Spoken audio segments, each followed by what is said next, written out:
what is the compensation that an employee could expect should he have to work past his normal hours to compensate for hours that he has not worked because of load shedding? It is an interesting question that comes up, and that is basically, if there's load shedding and we've only worked half a shift, can't I expect the employees to make up what I've lost? Mm-hmm. Yes, you can, but it's unfortunately going to be regarded as overtime. Any hours worked outside the normal working hours must be remunerated at overtime rates, which is at 1.5 times the ordinary rate. Ordinary working hours are defined either in a contract, so you would agree that you start work at 8 and leave at 4. If you work from 4 till 5, that's an hour of overtime. Well, this is obviously affecting businesses and the economy very, very badly. What steps should a business take if he should have to shut down because of load shedding, but still stay within the ambit of the law with regards to working conditions for his employees? There are two approaches, I think. The first is to try and remedy the situation without needing to reduce employee numbers. That would ideally be done through agreement with the employees or their trade unions to attempt to reach some sort of compromise situation where the loss is shared between the groups. So, for instance, if there's load shedding, the employees will get a guaranteed minimum wage, but not the full wage.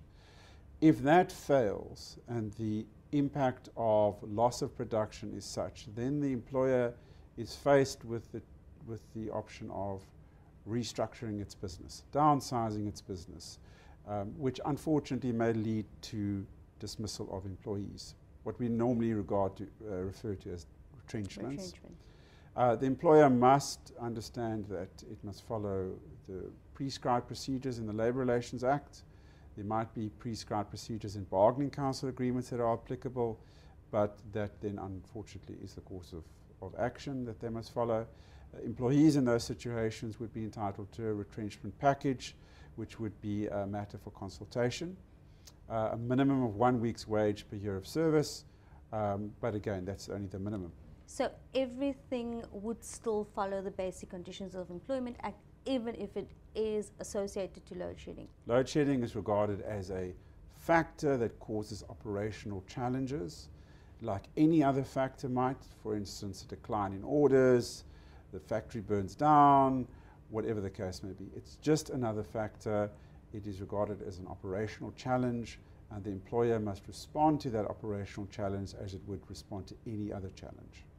Can we ask, is all of this applicable to the big corporates as much as it is applicable to the small businesses? It is applicable to both, unfortunately. That is the truth. This is a problem that affects everyone equally.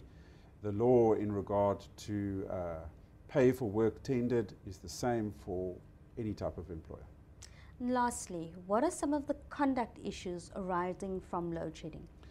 It's important to note that when employees arrive late from work as a consequence of load shedding, that it's a factor over which they have no control. And that must be taken into account before any drastic disciplinary action is taken against those employees. So employers must, as always, take into account all circumstances surrounding an alleged act of misconduct, in this case late coming.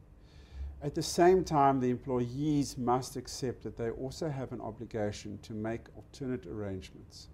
They cannot simply sit back and say, well, there was load shedding, therefore I must be excused. They might leave home an hour earlier. They might find an alternative route or alternative means of transport to meet the employer halfway.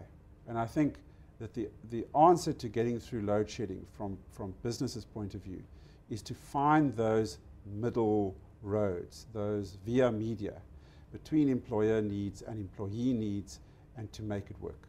It does seem that the subject of load shedding within the workplace comes down to interaction between the employer and the employee, recognizing it as a factor and saying, okay, how do we find a solution to this? It does seem that there seems to be a lot of room for negotiations around this. It's a partnership, and as a partnership, organised labour and employees must engage with organized employers and find a solution that ultimately saves the workplace, saves the factory. Make sure that when load shedding is over, as I'm confident it will be one day, we still have businesses and we still have people who can employ. That's the point.